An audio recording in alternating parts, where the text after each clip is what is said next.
All right, there we go. What's going on, fellas? Welcome to another podcast.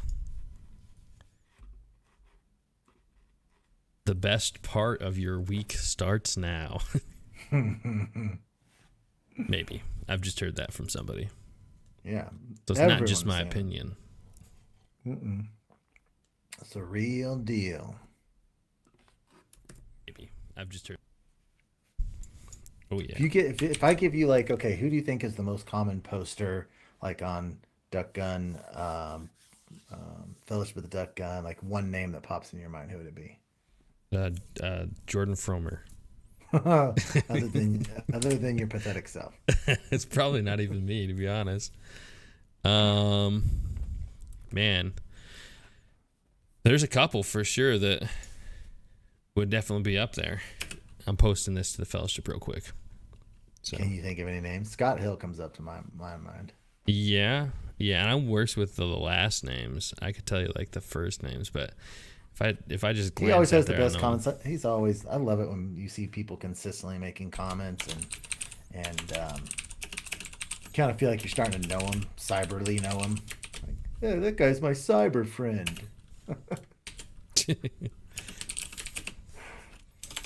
Yeah, for sure.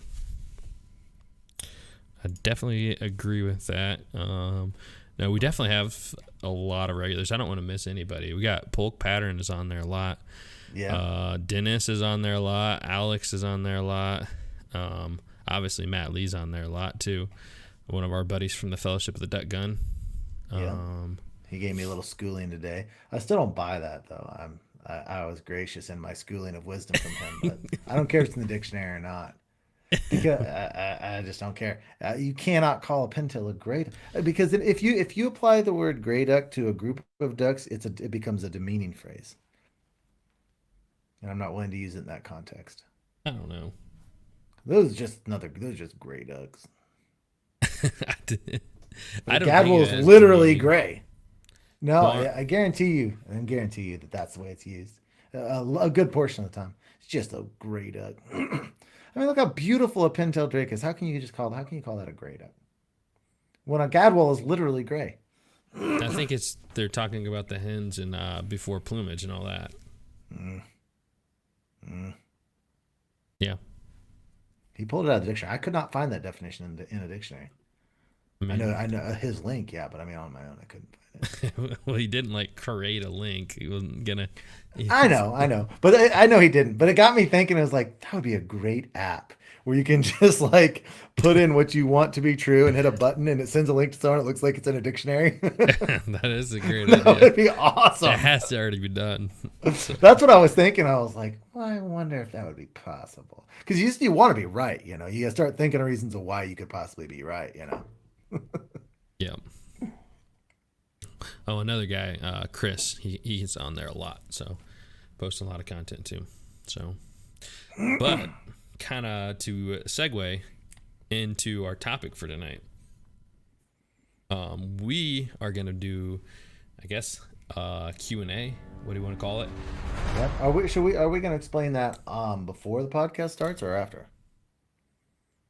I guess we should start the podcast, right? Yeah, I forgot about the intro. Man, it just felt like we're already going. We're already on a roll. So here I'll go. I'll go do the intro. What's going on, folks? I'm Jordan from Ducks Gun Chronicles. Got my co-host, Gray, the grayest beard you've ever seen, reporting for duty. And we are here for another podcast. How you doing tonight, Elliot? I'm doing awesome. I'm really, I got a lot more sleep last night. I'm in a good mood. I'm excited about this topic and what we're doing. I'm pumped, man. I'm ready to roll. Yeah, no, this is actually a really, really fun topic. I don't know why. It is. And we gone through the questions and, well, to give you guys a little prefix or a little background on what we're doing. So we went ahead and posted in the Fellowship of the Duck Gun just about a couple hours ago, asking you guys for questions for tonight. And we are going to do the live Q&A. Well, it's not live for the podcast listeners, but we're going to do Q&A and we're going to pick those questions that we got. We're going to put them in a hat and draw the name or draw the questions. And we actually got so many questions that we're gonna have a hard time finishing all of them. So what we're gonna do is we're gonna try to do our best to be straight to the point and kind of be quick on these topics. But we definitely want to hit up as many of your questions as possible, and not miss any of the details at the same time. So thoughts on that, Elliot? I'll tell you what, we did the same kind of thing last year and got like 5 or 6 questions, and this year you put it on just in the last couple hours and it blew up to like 40. So if you guys want to really get interactively involved with the podcast listeners, with Jordan and I, come on over to Facebook, Fellowship of the Duck Guns. And while we're talking about social media on YouTube, Freelance Ducking's my channel. Duck Gun Chronicle is Jordan's channel. Though we've got 9. I think Jordan's got 11 videos out. I've got 9. We talk about these hunts. Head on over there, give us a sub, check out the hunts we're talking about, and join us over there as well. And we haven't talked in a while that Titus over at Mid Valley Mercenaries, the MVM show. That's an awesome podcast, kind of our little baby boy brother podcast, and check that out. Awesome. Definitely can agree with all that. And I'll say one thing that's definitely cool is I'm getting more and more comments with people saying how cool it is to be like, hey, we interact with you on the podcast, we see you in the Fellowship of Duck Gun, and then we see the videos too. So it's like kind of like the full experience from hearing about the hunts, us talking about them, hearing about us planning them on the podcast, and then seeing the finished product. And I mean, we're putting these videos out just days after the hunts happen. So it's kind of like, I mean, you really can follow along with the journey live, and there's a ton of people really appreciating how kind of cool and unique that is, and I definitely can agree with that.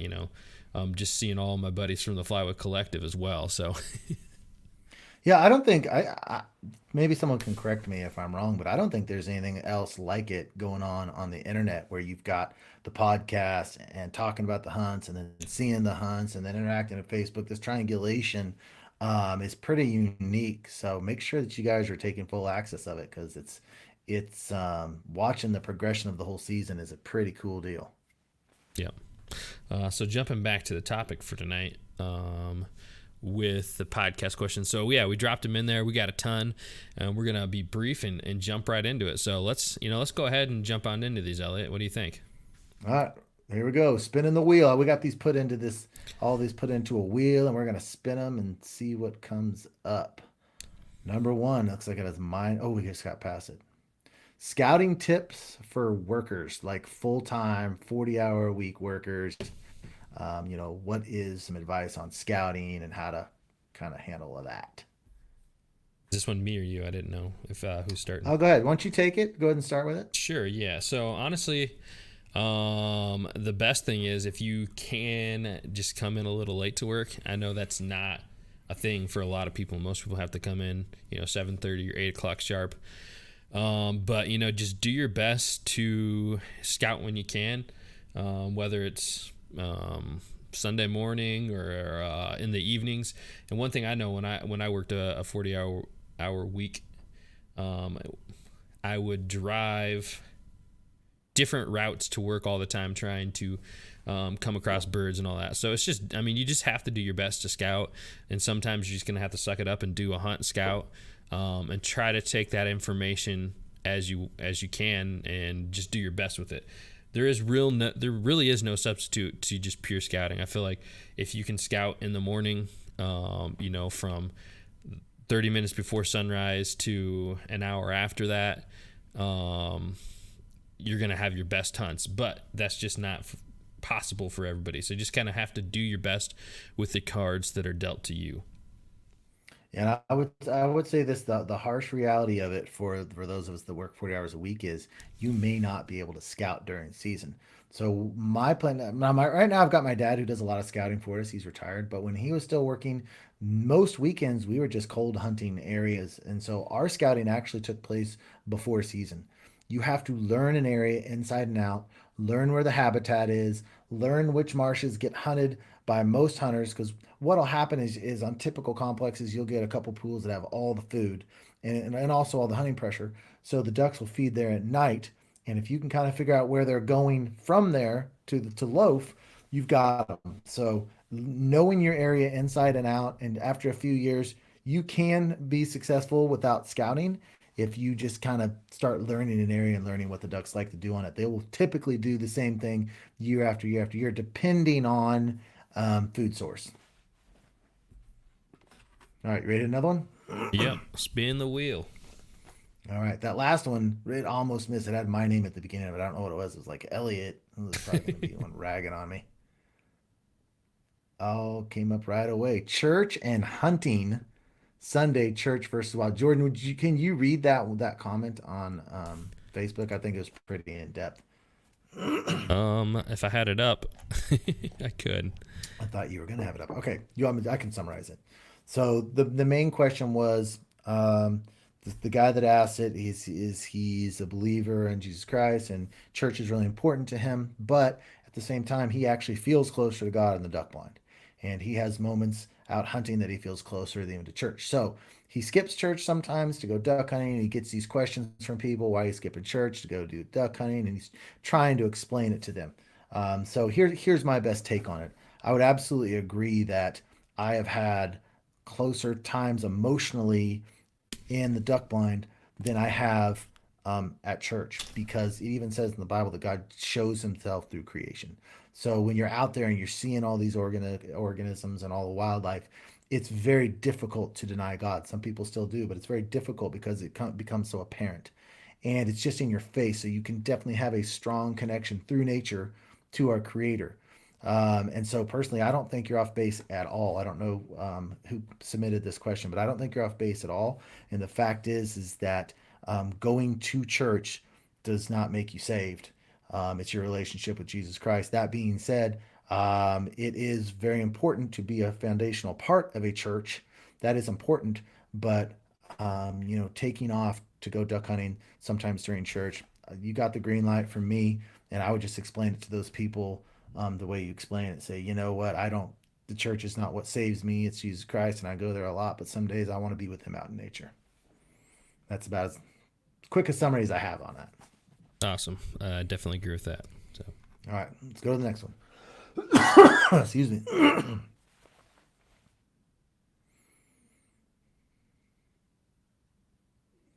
This one says, how do you handle loading all your gear and hauling it through the marsh? This guy's got a kayak, and he's like, do you use carts? Do you use kayak carts? Do you use deer carts? He's watching my videos, I think he said, and he sees us going long distances with a lot of gear, and he's just kind of wanting a how to deal with moving gear effectively without killing yourself. yeah. So I would say, sometimes you're just going to have to leave some stuff. I mean, if you really have to go that far, it might be out of the question to make 2 trips, but, if you have to get all that stuff out and you can't take it, you can take 2 trips. There is definitely some shortcuts. Definitely get a good system for hauling it. But yeah, I would, if it's me, I've been thinning down a little bit on longer hikes and then trying to like overdo it. It's not one of my hunts that I'm going to be like, oh, let's get 5 dozen decoys out here. So that's my one tip on that. Just make sure you thin it down. I know Elliot's got more of a system for his kayaks and all that, so I'll let you take that on that, Elliot. Yeah, some of the question was specifically geared towards hauling kayaks, and I actually am not a big fan of sharing this information because it's taken us a few years to actually refine this system. And when we first started doing it, I didn't see anyone else that was actually finding a way to haul kayaks and lay out boats. And as they become more popular, I know it's just going to be a part of the game. People are going to start doing this a lot more. But if you use the traditional kayak carts, I know you can get them from Cabela's and Bass Pro. Those will warp if you put any kind of weight on them at all. You're gonna warp the wheels. We went through probably 6 or 7 of these. If you look them, they're about $100. These steel framed carts from Cabela's. The wheels just warp on those like crazy. Even with the H12s. So we had to actually go to deer carts. If you just get yourself a regular deer cart and a couple of straps, that is by far the best way to do it. And like Jordan said, lighten the load. If if you can't use a cart, then we go sleds. We go big sleds and we pull them behind us, and those are not bad at all. Those are much better than a backpack, and so we do sleds. So I'd say those would be the 2 best tips. We sometimes not, a lot of people don't have this option, so we will put our H12s on top of our 18-foot well-built surface drive shoot up a river and then offload and drag them that way. That's another way to do it as well. But I mean, if we have ducks and we know where they are, then we're going to get gear in there, and I can't think of a time we didn't get at least 3 dozen decoys in. So, but those would be my main points on that. All right, let's hit it again. Spin, spin, spin, spin. I know it takes a while for this thing to spin. Show it. Jordan's diver hunt. Information on your diver hunt trip plans, Jordan. All right. Yeah, I'll jump into that one. So, actually got invited up to Michigan on one of the bays on the Great Lakes. I'm not sure if I'm supposed to be secretive or not. I don't think so. So, Saginaw Bay up in Michigan. Got invited up there to go on a diver hunt, and hopefully we get on some old squall. So, it's actually they do walleye fishing in the summer and doing some guiding in the winter for divers on the bay. Actually, be really cool. It's not something that I can do on my own at all, because you got to have multiple boats and know how to get out on the bay and all that kind of stuff. So it's nothing I could do by myself ever. I'm super pumped about it. I actually have gone out and met up with Ryan, and he does some work for this guide service. I'm not sure exactly the extent of it, but Ryan's an awesome dude. Definitely nice meeting up with him in Michigan. So I'm looking forward to it. Actually, it's going to be the week after the Flyway's collective hunt. So the weekend after that. But yeah, it's going to be pretty cool. Bringing some buddies along, going out there, sitting in I think it's like a 28-foot pontoon boat with a bunch of spruce branches and getting some divers. Do you know what species you're going to be targeting? I mean, the main one's old squall, but they get redhead and Wow. Those are the two I'm most excited for. I don't think they shoot canvasback too often, but that would be awesome too. But if we get old skull and redhead, I'll be happy. Yeah, for sure. I can't wait to see that video. I know Titus Mid Valley Mercenaries, they did a Great Lake diver hunt last year in layout boats, and man, I really enjoyed those videos. Just looks so much fun. I wish I could get on something like that sometime. All right, here we go. Next one. Only like 3,000 questions left to go. Hang on, You could as soon as we ask the question, you could spin it, and we'll have it ready for the next one. Okay, good idea. Good idea. Safety with other shooters. I'll take this one first. So, safety with other shooters, or especially when you have a larger group. So, what we do when we feel nervous at all is we talk about our shooting lanes at the beginning of the hunt. So, I will say, okay, here's my lane. I cannot go farther to my right than this, and I cannot go farther to my left than that. I'll actually shoulder my gun, and I will visually imprint that in my mind. Do not go past those spots. Have everybody do that. And then as the hunt progresses, you want to, and some people I think are embarrassed to do this, like they're scolding people, but you're just not. Say, everyone got your safety on. I think that's a really good practice to do, especially if you have kids out. But anytime you can remember, it's like everyone got your safety on, because all of us from time to time have gone to, oh crap, my safety wasn't on. I mean, it's just, if you shoot as many rounds as we do, it's going to happen from time to time. So I would say those are my two most. Oh, and anytime you're moving point A to B, make sure at the very minimum you don't have a shell in the chamber. You got anything else on that, Jordan? Yeah, I would say one thing to add on that is dog safety. And this is kind of an interesting topic, and I'd be interested to know where you stand on it. But I know some people don't shoot at all when their dogs go into the decoys.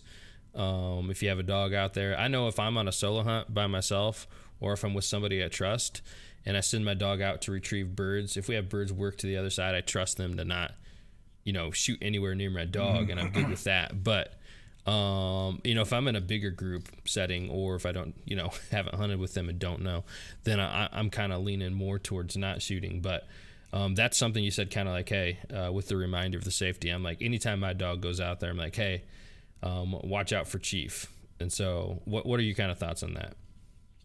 I don't ever remember that being an issue. We're so fanatical about shooting birds feet down that you typically would be talking pass shooting in that situation. And honestly, we just don't take those shots hardly ever. So I don't recall that ever being an issue or ever being a thought.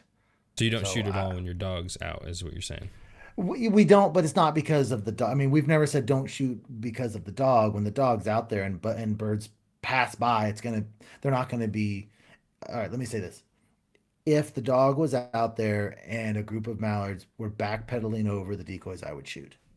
But with the dog out there, that doesn't happen. Now, if we had a group of 4 or 5 people, that would be a different issue. But we don't normally run groups that big. But if it was just my dad and I and like Golden Boy, I would have no problem with us shooting because I trust all those guys. And if it, but with the dog in the decoys, you're almost never going to have a group actually committing. So what you're generally talking about is pass shots, and we don't take those shots anyway, so it's never really been an issue for us. All right, So next question. clear or not clear on that? I don't know. How long can you let ducks lay before cleaning? Well, if it's cold enough, indefinitely.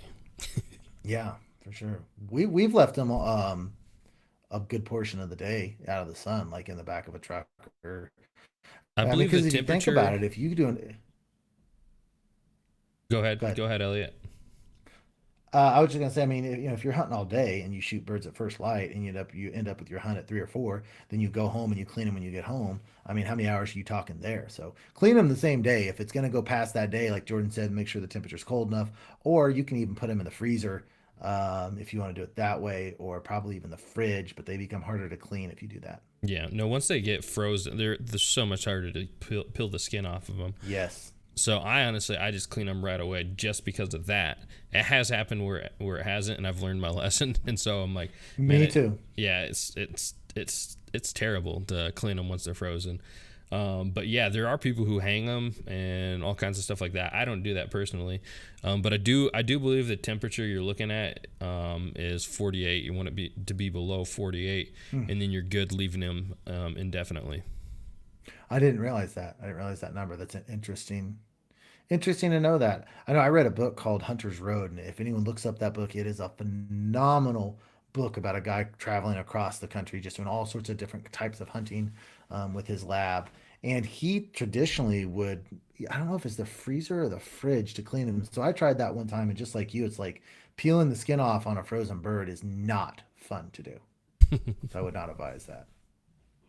All right, spin, baby, spin. This one just says having a good dog. I thought there's probably more to it than that, but a dog update, I guess. Yeah, no, I think they wanted to know the benefits of having a good dog, and we can hit our dog updates as well on this one. So, Okay, hey, go go ahead. ahead, Elliot. Okay. So, I've hunted more without a dog this year than honestly the rest of my duck hunting life, with Izzy being too old and Candy cracking her foot on hunt one and Georgie being too young. And man, it is so much less enjoyable for me hunting without a dog than with the dog. I do not like the thing of when I shoot a duck, I want it in my hands immediately. I do not like the thing of shooting birds and leaving them on the water. Number one, because sometimes, I mean, you have to make sure they're dead, but number two, they're just out there and I don't get to touch them and possess them. And then it's like, okay, let's go pick them up. Oh yeah, where's this one? Where's that one? It's just really pain in the butt. So, and not to mention the fact if you get a dog with a good nose, like I'm sure you can speak to this more, Jordan, like Chief, and you're gonna lose so many less birds with that dog as a tool. So companionship, ease of the hunt, tool for getting dogs or for getting ducks and not losing them is huge. Go ahead and give your input, Jordan, then we can get back to Georgie and Chief. Yeah. All right. So, yeah, definitely agree with that. The nose thing is huge for Chief, and he excels with that for sure. I mean, he's found so many birds this year, and I can just think about like over the last, I mean, just every hunt, he just shows his worth. So it's awesome.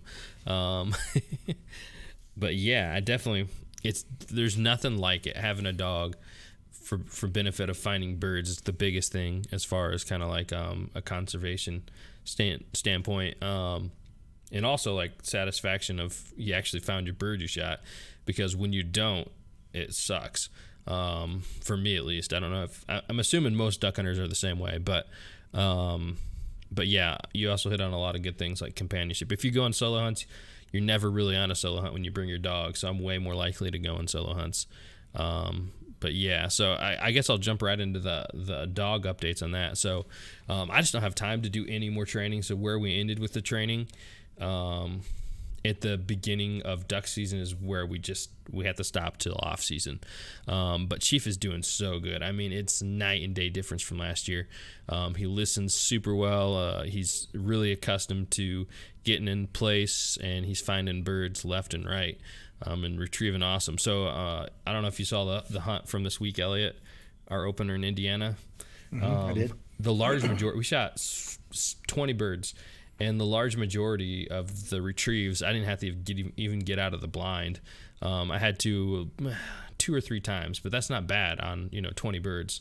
So he was able to get out there, get the birds, and come back, give them to us, and get back in place. And that's kind of like my long-term goal, is to never have to leave the blind. Yeah, absolutely. Absolutely. That was always my goal with Izzy. It's like, all right, get everything a dog should get. Don't make me have to get up and wait until I tell you to go.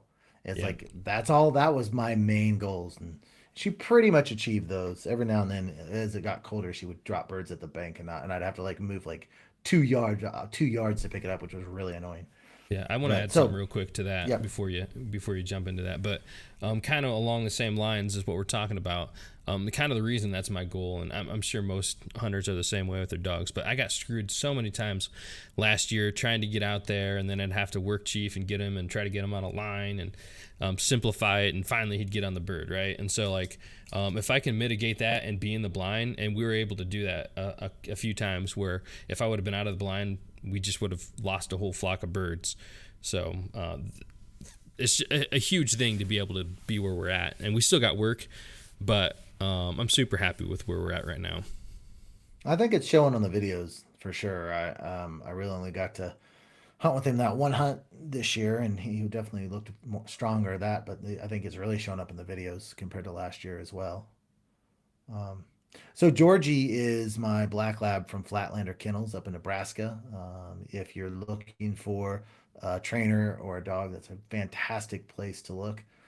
Georgie's 5.5 months old right now, and she's a black. Izzy was a yellow. And I got to say, I have never seen, and I'm sure other people's dogs' coats are beautiful, but as far as one of my dogs go, I've never seen a dog with this shiny and beautiful of a coat. I'm giving her like the Pro Plan food, and I'm telling you, it's unbelievable. She doesn't shed at all, and it's so awesome having her compared to Izzy, because it's like you look at her, she looks like an athlete. She's like sleek and just spry and just looks like a little stud athlete. I've never had a dog this caliber before. And so just this week I started working on steady with her for the first time. And I reached out to Chris. He never got back to me. It's like, because it's like, well, don't steady your dog till a certain point. I think I'm okay to do it. And I can't believe how well she's doing. She's doing stuff now that I had to force fetch Izzy to do. I can put a bumper down, tell her fetch it. She'll just immediately go and get it. And I was teaching her to just a little bit of to sit until I told her to get it. And so she was already a little bit accustomed to sitting until I told her to go. So this week I'm putting a collar on her, having the bumper thrown, making her sit, and then releasing the collar and making her sit and telling her to go. And she's just doing an incredible job of that. I've only done it 2 different times. And the last throw of the second training, I took the leash off her, and she kind of started to go. I said sat, and she sat back down. So, man, she's doing an amazing job. I'm working on her with getting in and out of the kayaks. So now I say kennel, and she'll jump in and she'll pop out. And I'm starting to work with her on sitting to a whistle and heeling, which that's not going as well as the other stuff. But she's going to be up and ready for next year for sure. Awesome. Definitely can't wait. Yeah, me too. I need to do another Georgie video when I get a chance, just to do an update, 'cause she's a lot bigger now. A lot bigger. All right. I'll spin the wheel ahead of time. So we're going to have to wait this few seconds. The suspense is killing me. How much time a week on editing, social media, and what do your coworkers think about your YouTube and the podcast? Is this one me or you? Well, go ahead. Go first. Alrighty. Well, man, I don't even, it's almost, I feel like I don't know, man. I would have to say I'm probably close to, I don't know. I don't want to be wrong on my estimate, but probably somewhere between 25 and 30 hours a week would be a good estimate just on pure podcast editing, video editing, and that doesn't even include like going out for the hunts, which I'm not going to include that in that number anyway, but the amount of time it takes to kind of produce all the content. Yeah, and are you counting, because you do videos for HCR too? Are you counting that in there as well? No, because that's on my work schedule, Okay. I guess. Yeah. But Yeah. but That's a that's the lot, time I man. spend on it. Yeah. I'm not spending quite that much time. Although I will say I feel like that I'm editing a lot, but I'm not spending that much time. It depends on me with the editing per video. I know the video I did with Joel Strickland from Surviving Duck Season. That one took a long time for me to make for some reason because I had a lot of stuff to go through. That was over 10 hours easy, maybe 12, 13 hours on that one. And then the next video, that one was quick. That was only like 3 or 4 hours. So a lot of it just depends on how much footage there is Yep. for the hunt to go through. And then every time you add a camera, you're adding a lot of work because then you got to sync them up, cut them out, put them together. And so that's one reason why I kind of shy away a little bit from adding more and more cameras. Number one reason is money because I want some more, but certainly every time you add a camera, it adds more time. Yep. No, I And definitely people agree. don't realize people don't realize how much time it takes to do all this. Some people do. Some people don't. Man, it takes a lot of time and effort. It's a hobby that quickly becomes a second job as far as time. And luckily Yeah. we still enjoy it, right? But there Yep. there are times I think I can speak for you too. There's times in which you're like, oh my gosh, right? Yeah. For sure, yeah. That's just yeah. It's a grind to stay up because we have to kind of stay current almost with the editing because you're gonna get backlogged if you don't. Because I mean, you go out the weekend, and so especially with these trips, I'm doing 3 videos a week, and if you say it averages 6 to 7 hours per video, I mean, right there you're at 20. You're not including any time I do for the podcast. So yeah, it can be a little timely, but it's definitely something we enjoy, and I would say it's a labor of passion and love for waterfowl and all that goes along with that. I will say the newness does wear off because I know like season one, season two, season three, it's all fresh. People are watching your videos. You're getting these comments in. You're starting to get a little bit of money from YouTube, and it's like a new toy, But it's like this is season five for me, and I'm not saying I don't still enjoy it. It's not. It's a little bit more of a grind now than it was at first. Have you experienced that same thing at all? I think there's just times where you feel like that, but right now I'm in a pretty good space. I'm loving it. So Yeah. The first few years I watched my videos, just remember we used to joke about how much I watched my videos just over and over again. I don't do that anymore for some reason. I don't know why. I wish I still enjoyed watching them as much as I did at the beginning. Now it's probably at a more normal pace now. now you're just normal. You don't have like some kind Now of I'm just normal. Yeah, yeah, but getting to watch your own video and re-experience that hunt that you love that felt so good is an amazing thing. Because I know all of you listening, when you have a great hunt, I'm sure you lay in bed at night and you're replaying the thoughts in your head. And I know before I started making videos, I would try to go through each of my kills and see if I could remember each and every one and think about them and think about things that happened. Well, just being able to hmm hit play and watch it, man, that is a cool experience. Yeah, it is for sure. And one thing I'll say, even that's kind of even further or more long-sighted than that, I would say, is like, man, like I had a really, really close relationship with my grandpa, and he was a really big-time hunter as far as like upland. And man, and maybe I won't have a grandkid that I have that much of a relationship with, but man, I'd do anything to go back and be able to watch like his hunts and see that. I see all the photos and you're like wonder about it and kind of daydream about it a lot of times Hmm. growing up. And he'd have these pictures on the wall of him with his dog and pheasant and all that kind of stuff. um it's just like, you know it just kind of, it's kind of cool to think about. I mean, these videos are going to last forever. Yeah, and the videos with you and your father. I've got so many videos with my father, who's Yep. 75 now. I mean, just think in 30 years when I'm like 70, I'm going to be going back and watching those videos of my dad and with my kids being little. And there's so much more benefit to this than just like building a following. And I can certainly say that neither of us started just like, oh, I want to see if I can build a following. It's like, no, that's nice. And we're trying to do that, but that's not the ultimate benefit of this at all. Yep. It's the memories and re-experiencing them over time. Awesome. All right, let's go ahead and jump to the next one. All right, most memorable hunt. I got mine. Do you have yours? I've got mine in my mind. Yeah, I got one. Now, this isn't my most memorable hunt because I went in detail about probably the when I say my most memorable hunt, it was a solo hunt, but this one was really, really special and memorable. So, my dad and I were hunting the same place, Jordan, that you and I hunted for the teal season, and You want me to say that um, name out loud or? nope, I do not. And it was pretty much iced over and clear out in the distance.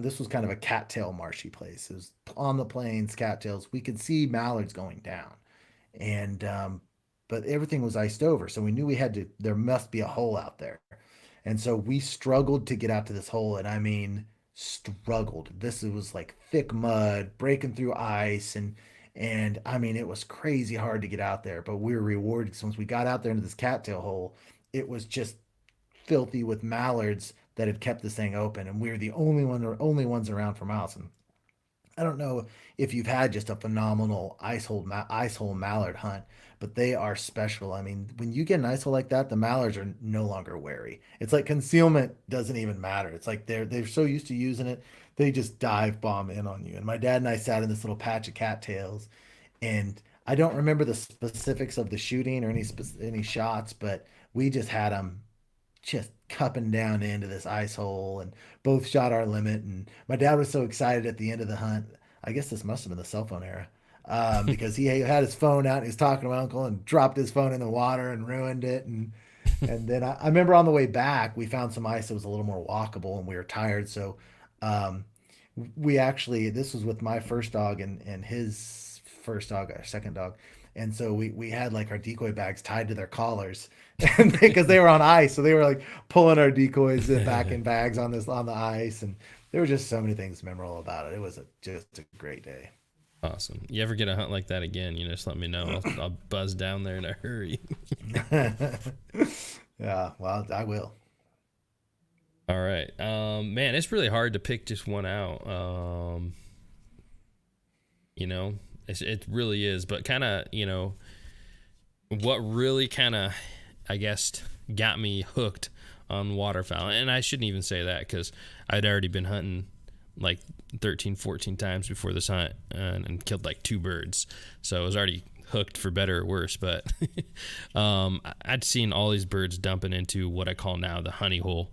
And I got my buddy, I called him up and said, hey man, there's so many birds. And he really didn't believe me because, here's the guy who's hunted 14 times and shot 2 birds, telling him that there's just an unbelievable amount of mallards dumping into this hole. So anyways, we jump out there the next morning. We're sitting ready for the birds, and there's a blind out there, an old blind. So we're sitting in the blind, and I mean on the water, there was hundreds of birds before shooting light, and they just kept dumping in there, pouring in there. And I mean, even to this day, it rivals most of what I've seen as far as numbers of birds dumping into one spot. And it's just crazy. So that was my first experience kind of seeing what really kind of like something crazy that can happen in waterfowl with all the birds dumping in. And we shot our limits out there, and I mean, just really, we had a really good time shooting those birds. But I mean, it was just the first time I'd like held like, all those mallards. I don't know. It's just so hard to explain. It's just maybe you don't even realize like before that kind of like, I don't know. It was just pure adrenaline, and I'm not. Do you have that justice. hunt on video? Yeah, it's Do actually one of the first hunts I got on video.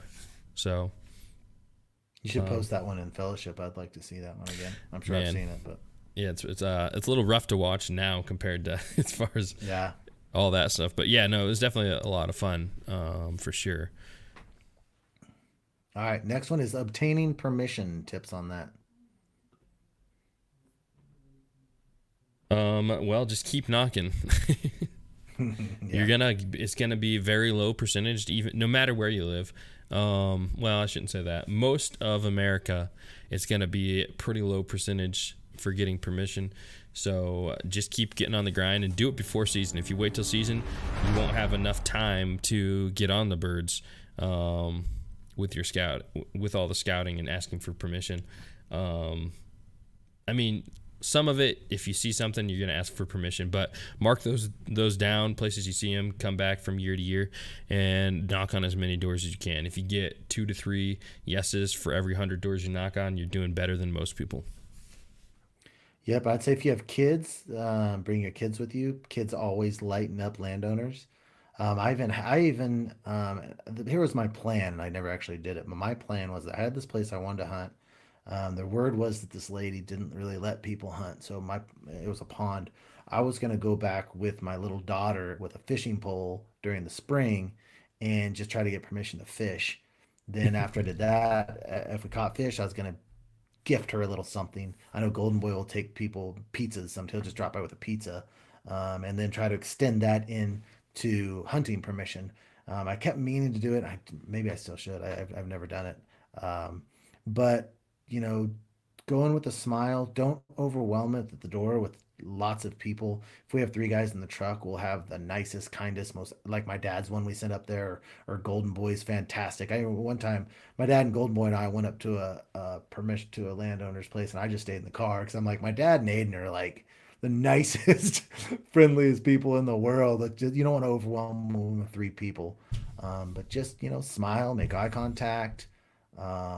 Assure them, that you're going to be respectful.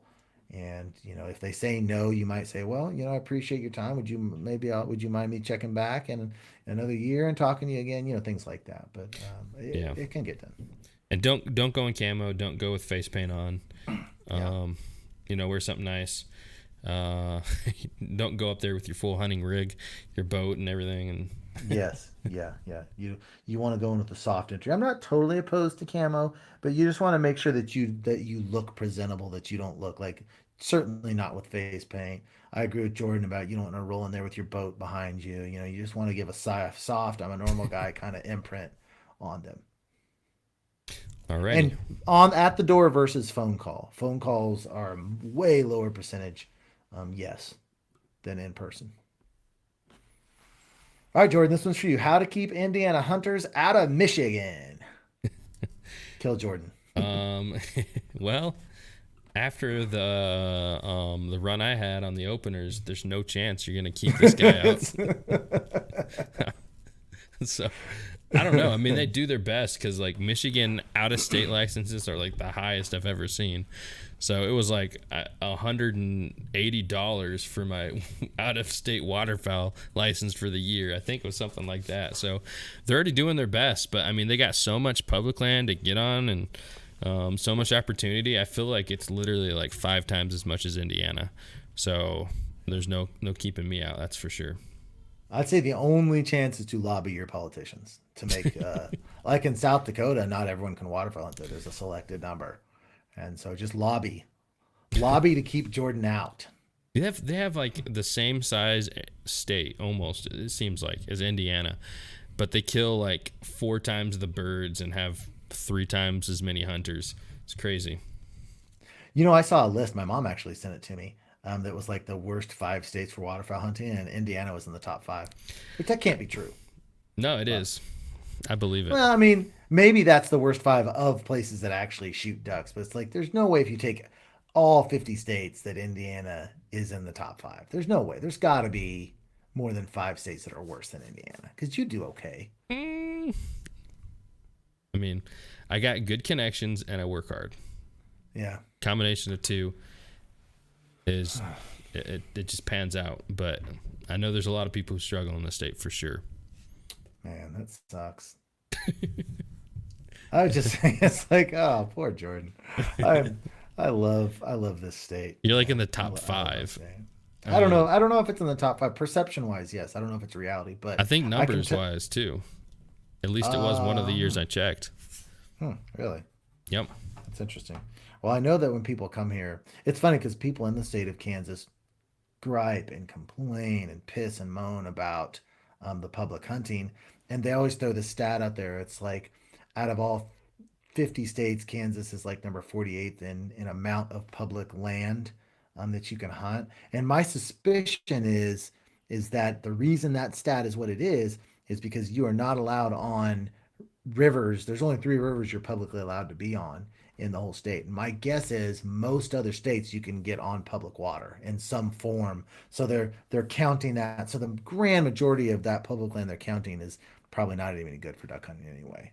That's kind of I don't know if that's true or not. That's my guess. But people gripe and moan, and anyone I have come here, it's like, gosh, you guys have it so good in Kansas compared to other states as far as the number of people and the pressure and but man, you got to hear people want. I'm pretty much done with the forums like the refuge forums and it's just garbage listening to those old bitter men just whine and moan like little girls about the same topic every year. I can get on there and listen to the same guys saying the same crap in the same condescending way they were 5 years ago. It's just sorry, I got off topic. Wow, sorry. All right, Alrighty, let's roll moving it. on. Google Maps before scouting a new area. Yeah, almost always. I don't think I ever go to an area unless I happen to pass it on the road without looking at Google Maps first. So, I mean, obviously look for access, look for places that'll be wet, and look for kind of the easiest path to access where you want to get to. I would say that most people look at Google Maps. I would say that most people do not scour Google Maps. You need to be obsessive about it. You need to do it for fun. You need to look at the same place over and over and over and over because Google Maps can be tricky and you can miss decent looking places unless you really, really look hard. And most of the Google images, a lot of them will show you're just looking at dry land that is not flooded at that time. So you've got to really be able to look and see, say, what's that? Will that flood? And I've been in the process of doing that right now because I've got two places within 15 minutes of my house that are new to me. And I cannot tell you the amount of time I've spent obsessively looking at these maps and thinking about different spots. And here's a trick not many people know. Most people will use earth.google.com or it's google.earth.com anyway, and they will get on that online version. Well, that will not give you the historical images. If you download Google Earth Pro, it'll give you the historical images clear back to 1991. And what that allows you to do is you can see what an area looks like under high water, under low water. So it gives you a much better feel for which areas flood. Because sometimes I know we'll go, like right now, my favorite hunting spot on this planet, I haven't hunted for 7, 8 years strictly because of water. And so that historical Google image data will allow you to better understand the way a water works on an area than just your regular old online version. So, but spend a lot of obsessive time looking at those images. The goal is to know the goal is to feel like you know your hunting area better than anyone else on the planet. That's the goal. Awesome. Well, we are running short on time, Elliot, so we're going to have to turn. How many do we have? We have quite a few left still? Yeah, man, we got quite a few. One, two, three, yeah, like 20. Okay. All right, we're going to turn this. I'd like to do this to next week, too. This is fun, I think. Well, I think we got a guest scheduled for next week. I got an idea. Let's turn this into a lightning round. All right? Yep. We're going to take turns. We're going to knock them out 30 seconds apiece. Whoever gets it answers the question. All right? Okay, so... And you can pass. You can say pass. We'll pass it to each other. So let's just go for it. Okay. All righty. You take the first. You want me to put on 30? You want me to put on a 30-second timer? I'll have the timer. Okay. This one is yours. Roost, yes or no? In the right circumstances, you can hunt the roost. Last day of the season, it's not going to hurt anybody. If you're hunting roost on ice spots on the rivers, that's not going to hurt anybody. There's a lot of roost out there with a lot of geese. So I do hunt roost. If you are hunting a roost that is affecting places where you're going to have birds that are working to other places you're going to hunt, you're going to screw yourself over and you can't hunt those same birds in different locations. So just be careful about it, but there's definitely situations where it's okay to hunt the roost. You've got to take this one. Why the Huskers will beat Indiana? Well, they won't, Matt. If Indiana wins this game, they'll be to 5-3. They'll be 500, and they'll be bowl eligible. So I thank the Huskers for their contribution to Indiana's bowl eligibility early this season. All right, 20 gauge versus 12 gauge and bucket list kills. I've always shot a 12 gauge, and that's what I prefer. But if you want to shoot a 20 gauge, there's absolutely nothing wrong with that. 12 gauge is probably an overall better waterfowling gun. If you do shoot a 20 gauge, just be cognizant of your range. You don't want to leave cripples laying all over the place. Bucket list kills. I am always, every year, looking to kill a canvasback. I've killed, I think, three in my life. Shot a double on him last time, but we just don't hardly see him. So that's always a bucket list kill for me. And also like, some of those sea ducks. Ah, crap, I didn't respin it. Sorry, take it. Well, while that's going to go on, I love my 20 gauge. So 20 gauge A5 with the Boss shot shell is wrecking them this year. Yeah, certainly nothing wrong with it. Jordan, do you really need a dozen decoys or can you use less? You can definitely use less. One thing we're going to be trying this year is with the Motion Duck Decoy spreader system. Our ultimate spreaders that we have 7 ducks on there and a no-win day. Getting that motion, you'll be fine. So you don't need them all. I do like to make sure I have motion, even though in a small set, whether it's a Mojo or the Motion Duck Decoy spreader, I'm not going to go out there without one of those things in my small set. Next question. How often do you hunt new spots? This year I'm hunting, I've got 2 new spots that I'm hunting, but traditionally we're hunting the same places. But within those places, I know on my freelance hunt stats list of places I've got like 45, and that might not be 45 different complexes, but 45 different pools. So man, we move around a lot. But as far as finding brand new places, we've been doing this long enough. Finding brand new places is really unusual. Although I did it this year and we've got 2 new places that I'm really, really excited about. Jordan, gear that takes a beating during the season. Which of your gear do you beat up the harshest? Well, one thing that you have to be careful about during the season and keep from giving that beating is your gun. Make sure you're cleaning it regularly. Nothing more frustrating than having a shell not cycle and missing your next shot or your follow-up shot or something like that. So it's definitely something that is always on my mind to keep from getting that beating. Another thing that always seems to do take the beating, though, is the waders. It's hard to go through a year without ripping one, having a seam rip or something like that. So I'm trying to be more and more careful with waders as well. Elliot, why won't you make a Hunt Stats app? And a little background on that. I have created a website called freelancehuntstats.com where you can log all of your hunting information and sort it around and everything. And people constantly ask me about making an app. And the only reason I have not made an app is apps are ridiculously expensive. If you can make me an app and you're listening to this and it's not ridiculously expensive, go ahead and email me at freelanceduckhunting at gmail.com. I would love to make an app, but they are pricey. And I think I'm talking probably between 10 and 20, $30,000 range to produce what I want to produce. And that's a lot of money. So, but I will say that Freelance Hunt Stats works beautifully on your phone. And if you just put, you can actually put a little, make it look like an app on your phone. I don't know what it's called. And I log my stats out in the field and it works really, really well. So go ahead and sign up an account, honestly. All right. Next one. Gosh darn, I keep forgetting. I'm screwing up our lightning round. This one's like a rolling thunder type lightning. What are the worst days to hunt, Jordan? The days where you don't have any birds. So, I've seen where no wind sunny days seem to be the worst in my area. I know they say in Arkansas and flooded timber they want those sunny days, but that's just not the case here. If you go out there, it seems that it's less birdie of a day. There's not going to be birds flying. If birds aren't flying at all, they're not going to be flying towards your decoys. You might have a first light shoot, and that's it. So I would say sunny with no wind is awful. Now, I'm probably still going to hunt it if it's the only day I can hunt, but I'll take the rainy, the snowy, the harsh conditions, and a strap full of birds any day of the week over sunny and no wind. I'm going to add real quickly to that, super short. According to Freelance, huntstats.com, no wind is absolutely the worst time to hunt. Sunny, cloudy doesn't make as much difference. It's all about the no wind. You get down below 5 miles an hour on the wind, and your hunts just the number of birds you harvest go down. Bucket list hunts.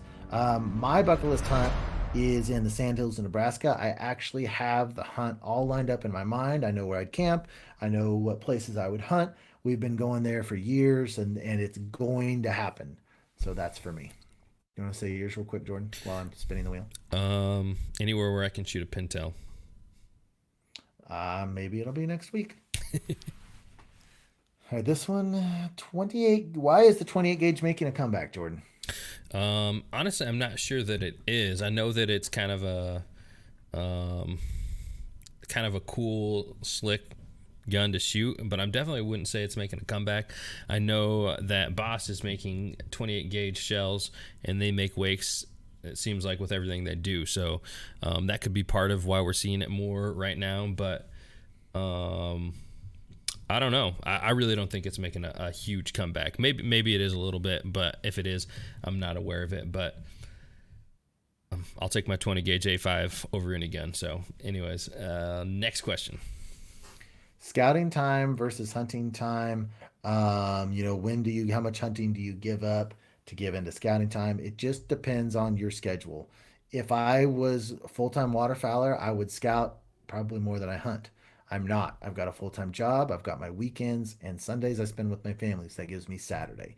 If I cannot give my dad to scout, which right now he's doing a lot of for us, then I don't give up any hunting time to scout.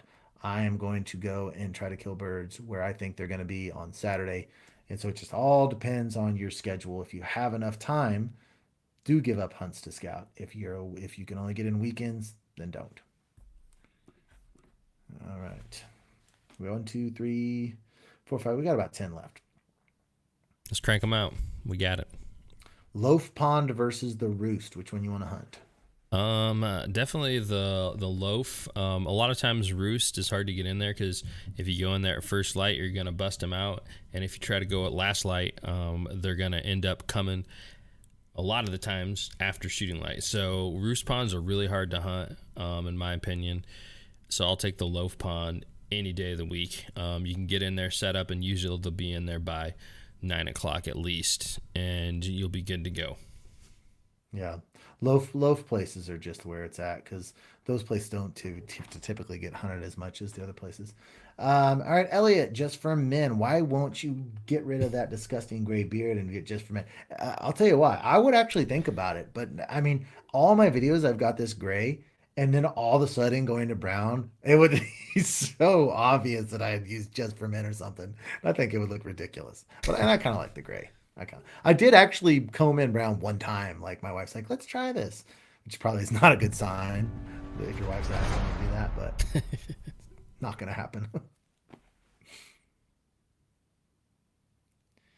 All right, we've got calls that you use, brand and model, and why. I've been using Paul pattern calls. He sent me some, and actually he sent a lot of the guys from the Flyway calls, and I've been loving them. They're on my lanyard this year for sure. So it's cool to see somebody who's kind of active in our community as far as the Facebook group and all that, and with the other Flyway guys, and calls sound great too. So love supporting somebody who supports me, and that's where I'm at on that one.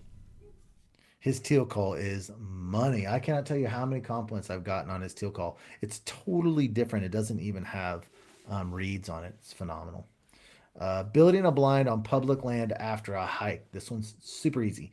So you can get camo nets that are reinforced with tight little cord or a rope that are very durable, and they go into little bags. We have two of those. And if we're going to go into public land a long ways, we're going to take those tarps. They're really big tarps. Once you get the tarps in there, you can use either um, bring in some poles, or normally if you just bring a machete, you can cut yourself some branches, make yourself a blind. And number one mistake I think most people do with their blinds is they make them all front centered.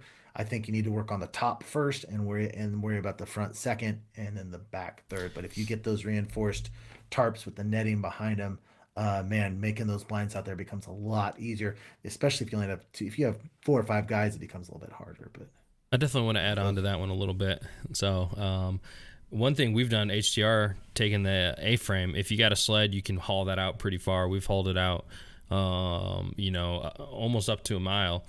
And it does get tough in certain situations, but you can haul that out there. And I'll take an A-frame over a just man-made kind of stick blind any day of the week. I know it's not viable in every situation. I will throw out a couple other options depending on party group. Man, I do love the tangle-free 360 blind for one. A kind of single use for that. It's got the doggy door for me and Chief, so I can walk out there just with that slung over my shoulder, or in the canoe or whatever it is. So that thing works out great for that, and I don't have to worry about hauling a dog blind as well. And then thirdly, HDR Quack Pack layout blind. You can haul out a layout blind, decoys, all that with the backpack style. Alrighty, next. all right, we've got 2 left. I'm gonna let you pick which one you want.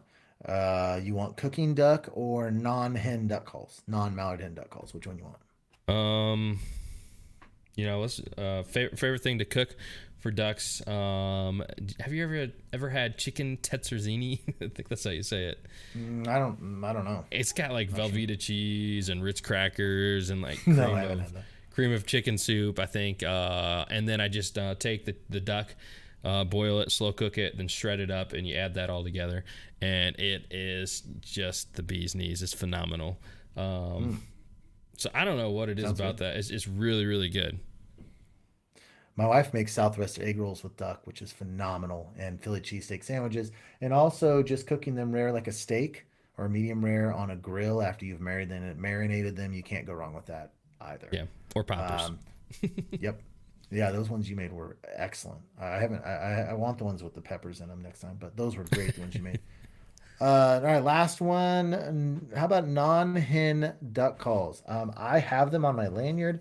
I very, very rarely use them. I think if you've got at least 3 guys going with duck calls in the blind, I would certainly put one of those 3 on those non-hen duck calls. Younger kids are great to get on those because they're pretty easy to use, whether it's just a little peep.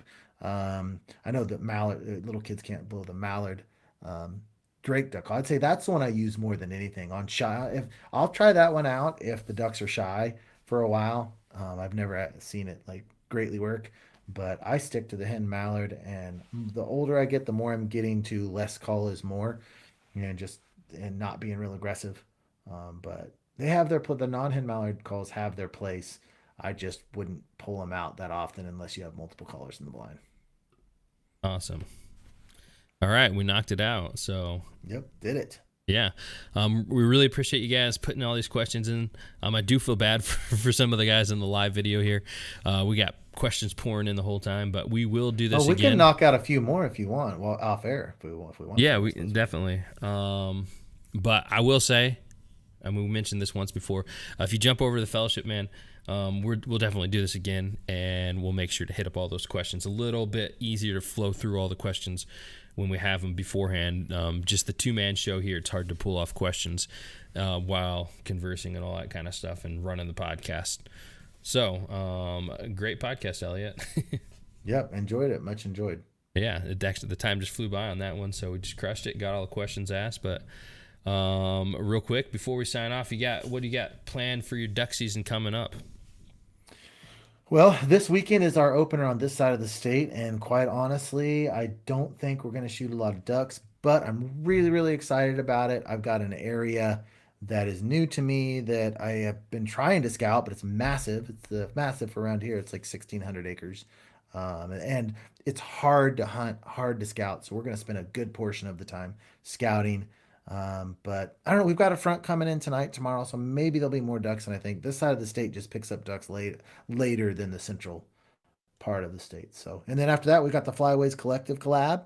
That'll be real fun. That's kind of been the highlight of the season. So we've got that coming as Yeah, well. it's sneaking up on us super fast, and we still have some planning to do on that and preparation. With all us creating that content, there's barely time to do that. So, but yeah, it's definitely gonna be awesome. I know this week we're the second week of Indiana. I'm seeing a little bit less ducks already. I feel like the pressure kind of kicks them out of there. But yeah, still, hopefully we got some good hunts coming up this week, and I'm on a roll here. So hopefully I keep it going all the way up to the Flyway hunts, and we just crush it in Kansas. But yeah, that's what we got going on. So big shout out to you guys. Thanks again for all the questions and your guys' support for the Duck Gun podcast. I'm Jordan from Duck Gun Chronicles, Elliot from Freelance Duck Hunting, and we'll see you guys on the next one. Those of you that are here on just the YouTube side of it, I'm willing to stick around. I don't want to spend a ton more time on it, but I'd be happy to hammer some more questions out if you want to, Jordan. Yep. Let's do it. Do you want to go bottom up, maybe, or that at least we know the people are more have.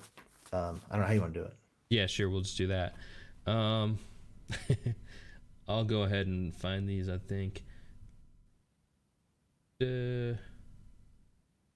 Guys, make sure if you're in here, we got a good crew in here. Go ahead and hit that like button. I'm not sure how much difference that actually makes, but it would be nice to see. It makes a difference in our hearts. Yeah, makes us feel loved, and that's what it's all about. When you come to this live stream, your number one goal should be making Jordan and I feel good about ourselves. That's definitely not my goal for you, though. Yeah. I've been doing it all wrong all along. Your true nature really kind of came out on that collab hunt with Benny Boy and Golden. Your true make fun of people nature really shined. I don't make fun of people that much. No, I don't. I'm not saying that in a negative way. I'm saying I got to know your full personality better on that trip than maybe some of the other ones where we're just kind of getting together for the first few times. And when you're like a teaser, like like just sarcastically funny, I'm sure you hold back at first just to make I got to know what's the line. You're pretty intimidating with your gray beard and stuff, so it's just like my gray beard will slap your face. Will you do a video on your mounts, Elliot? Yes. Oh my gosh. Actually, I totally kind of forgot about that. Yes, I absolutely will. I owe it to them. So awesome. That will take place. I had kind of forgotten about that. I've got three videos I have to make coming up. So I should have done one of those this week, honestly. But I only had that one hunt, and I got it out, and I loved that video.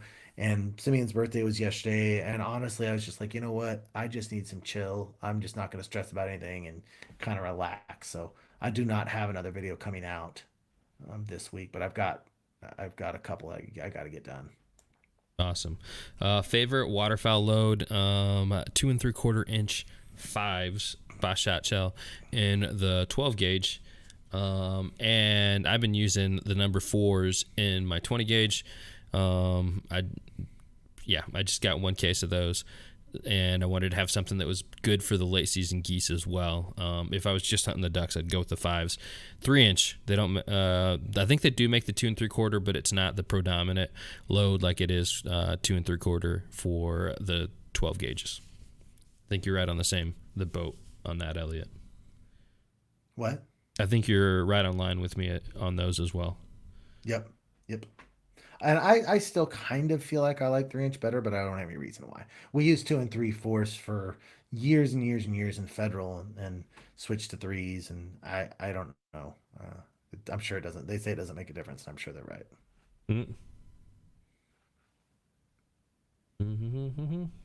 Got another one? Have you ever hunted the East Coast for divers? Nope. I have not. Bobby Swaney. That's another guy we see a lot. We should have said earlier. But have you ever, or what was he wants to know what we're using to train our dogs. Freddie King Retriever Trainer online is $60 a year.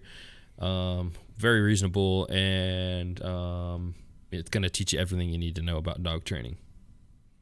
Yep, and Freddie King is super accessible. If you send him a personal message, he gets right back to you. And with that system, you get access to a private Facebook group as well. So it's a great system. We've got to hit this one. Who do you think is the best shot in the entire Flyways collective crew?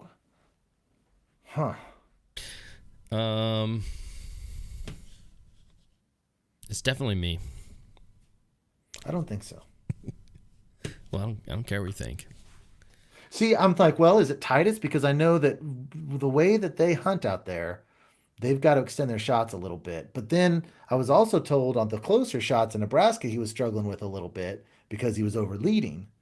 High praise sportsman. I mean, Devin outshoots him out there pretty regularly. Yeah, if Now I Devin know was in Devin's like a. the if he was in the flyway, he'd probably be the one that wins. I would say so too. I don't know. I mean, Josh seems like a good shot, but he does go through his slumps. I know it's not me. I definitely go through my slumps. Who does that leave? Thomas? Man, I don't know. Honestly, I feel like it probably shows how good we are at being realistic with our videos, all showing misses. Because I feel like none of us are like drop dead stone cold killers with the gun, which is kind of embarrassing to say, but we all show our misses, and that's part of waterfowl hunting for sure. I mean, I don't think that anybody's going to be a 70% shooter, over your lifespan or even over your Agree. season. I'm gonna agree with Jeffrey on the assassin because part of being a good shot is shot selection, right? Um, So, and if I would say if we went straight shooting percentage over the last 2 years, I might have the best shooting percentage out of everyone, um, just because of the shot selection that I take. Because I mean, I'm almost 60%. It's not because I'm a good shot; it's because of my shot selection and limiting third shot shells. So I would be hard pressed to say if anyone in the flyways has shot 60% over the last couple of years because that's a hard number to reach. So based on and because someone said what about shooting percentage, or look at the stats they said, and so I might have it just based on my conservative You know what shots. we could just do is take our percentage over um, over the collab, and that'd be a way to tell. Because you have so many different things, like you said, like Titus having to lead further with a little bit longer shots out in California. Like not everybody has 10-yard shots with them hovering, not moving. It's kind of like a cupcake shot. Yeah, yeah. I love cupcake shots. I mean, I do too. I wish I got a meatball every time. Yeah, they're certainly fun. But let's just give it to Devin because I mean he's in the High Praise Sportsman's crew. That guy's freaking deadly. He's always like, "Who got my limit?" And Matt's sitting there like a duck. It's not because of Matt's bad shooting. It's like Devin's like quick draw. It's like Golden Boy's a better shot than I am. I'll tell you that. He is. He's a good shot. Not tons better than me, but he is better shot than I am. Hasn't he gone through his slumps as well? I kind of remember. Not really. Well, last year he shot high 50s. I think he had me it was real close. I shot about 57%. He shot like 58. Um, yeah, I don't know, but he's a better shot than I am. Fumble shot over 60 last year, so we may have to give it to him as well. So Bobby Swaney wants to know when we'll see the motion decoy spreader videos. I think that's definitely something that's going to be a late season tool more than early season. On openers, man, birds are stupid. You put that mojo out there, they're going to suck into it. For sure, but as the season goes on, they get a little bit more wary to stuff, and you have different situations. Because we had a no-win day on our opener, it doesn't matter. The birds are coming to that pond. They've been to that pond for 2 months every day, and they've seen cows and they don't care, like, right? So it's like you're kind of using that tool to trick the birds, giving it lifelike appearance, and when they're wary, you don't need it in an opener. So that's kind of where we're going to start seeing it more as the birds get wary. Well, and for me, the first time I used it, I dropped the anchor in the water. Not the anchor, the part that you wind in your hand. I dropped that in the water. The second hunt, I forgot the anchor in the back of my truck. So it's like that was 1 and 2. The third hunt with Eli, I took it and was using it and liked it, just forgot to film it. So it's my negligence. I will definitely make a point the next time we use it to show it. Yep. More for sure because I like the product. So Yeah. show it. And I actually used it on my hunt today, and it's actually my first duck hunting skunk of the year. And it had nothing to do with the product. There just wasn't birds flying at all anywhere. No wind, sunny days again, getting me. I tell everyone to hit the like button. You know how many people hit the like button after I said that? 0. Thanks a lot. Bunch of jerks. So bunch of dirty little jerks. That's my dad. My dad has always said that in my life. My dad has like this range of the word jerk. He'll call you a jerk. If he's a little more upset, he'll call you a dirty jerk. But if he's like The worst kind of jerk you can be is a dirty little one. That's like it's so funny. You dirty little jerk. That's like my dad's like F bomb. Uh, wood duck calls, real quick. Will they come into the mallard call? I feel like I've seen them come into the mallard call. They'll definitely come check you out. I feel like wood ducks are not super callable though. You kind of have to be somewhat where they want to be. I mean, they will check you out if you have a call sometimes, not all the time. I mean, less frequently than mallards for sure.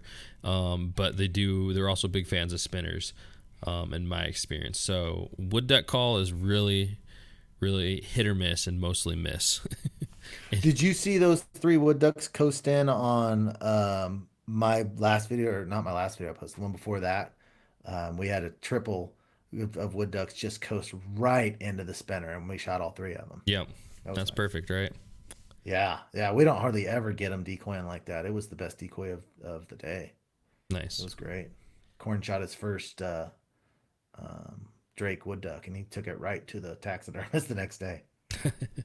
What's your favorite type of duck hunting? Boat, field, or even good old river hunts? Boat. I mean, if you're counting any kind of boat, it'd be boat for me. Whether it's a kayak or a big boat, for sure. Yeah.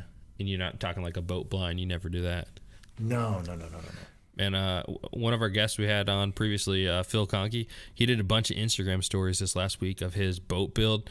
And man, that thing's insane. So if I had places to use a boat like that, it's like it's like a freaking Cadillac of boats. It's crazy. If I hunted where he hunted, I would use a boat blind for sure. I've been up there, and they've got that tall phragmite grass or whatever, and the blinds Yep. they use just sink right into those. And I'll And say if Phil this. says it's effective, it's effective. He's quite the accomplished hunter. I'll say for me this season, man, I've really been loving sitting in the cattails and weeds. It's not something I've done just like a ton, but it seems like every hunt I get on this year, I'm sitting on there. I got a marsh stool. I got my gun stand in front of me. And man, the HDR gun stand on those marsh hunts is just awesome. I mean, it really is. It's just, it's a game changer just having it there. Everything on there, keeping everything dry. But I mean, from our Kansas hunt, sitting in the marsh out there, to the Michigan hunts, and now I've been doing it in Indiana as well. It's just, I've been sitting in the weeds, with just natural vegetation. As long as you can get good concealment, man, those hunts have been really fun this year. Yeah, that's the problem is getting overhead concealment on those. You guys have been doing great, but that's the problem we have. It's You just got to have circling enough mallards. cattails. If you have enough cattails and wind, I think you're all right. Yep. Well, let's get what, a couple more, two more. Yeah, we're almost through this. I'm kind of just Okay. scanning the best I Okay. can.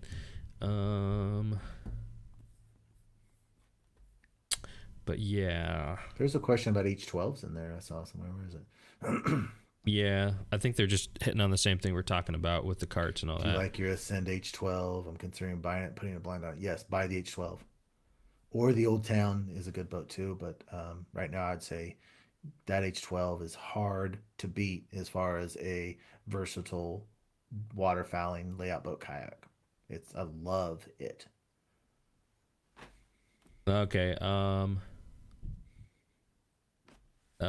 Patrick wants to know about leading your shots. Um, it's something that's super hard to talk about or visualize. A lot of people say it in like bird links, or put it on their beak, or like a half a bird link or a bird length. But it's super hard to talk about and visualize. Obviously, it depends on the area. Passing shots are more leading. If you're having them just literally hovering over the decoys, just put the aim on, put the pin on their head. Not the pin. What am I trying to say, Elliot? Bead. Put the bead on their head and pull the trigger. Most of the times you're gonna have them coasting a little bit. Put it on their beak, then into their beak. But if you're taking passing shots at 20 yards, it's probably like a half bird to a bird length. And yeah, just it all depends. Teal at a passing shot's going to be way different than a mallard cupped in coasting into the decoys. So there's definitely differences on that. But yeah, I would say just shoot as often as you can. I mean, not shoot as often as you can. Hunt as often as you can. And it's kind of something that's a feel It's almost like instinctive shooting with like a bow, where it's it's not really as much aiming as just going through the motions. Once you're kind of in mid-season form, second nature, you don't even think about it, and you just pull up and you start hitting your shots. So one thing I've kind of done, I've always had a preseason lull, or the beginning of the season having a little bit of a struggle knocking off the rust. I know a lot of people say dove, but it's so different than hunting mallards. It doesn't really work for me. Clays really doesn't work for me either. But hunting something. I mean, dove is a good option. Doves or like pigeon is the best. I feel pigeon is like the closest you will have pigeon cup in to a spinner. Doves really don't do it as much. They're super fast. So if you kind of do that, in the later parts of the summer, if you have the option for that, I really suggest pigeons to keep you or get you in that mid-season form before waterfowl season even rolls in. Because this year I haven't had a shooting lull at all. I've had one bad day, but previously it's like the first month I can't hit the broadside of a barn. I haven't pulled the trigger enough to have a bad day. I pulled like 36 shots, something like that, like 20 for 36, that range. Someone wants us to put on the face paint or no face paint. So I put on face paint regardless, just because, man, it looks cool. That's my story, and I'm sticking to it. I definitely think it helps on sunny days too. But yeah. Cool. Alrighty. That sounds good. Thanks everybody in the live stream sticking with us, and you guys have a good night. We'll see you guys next week.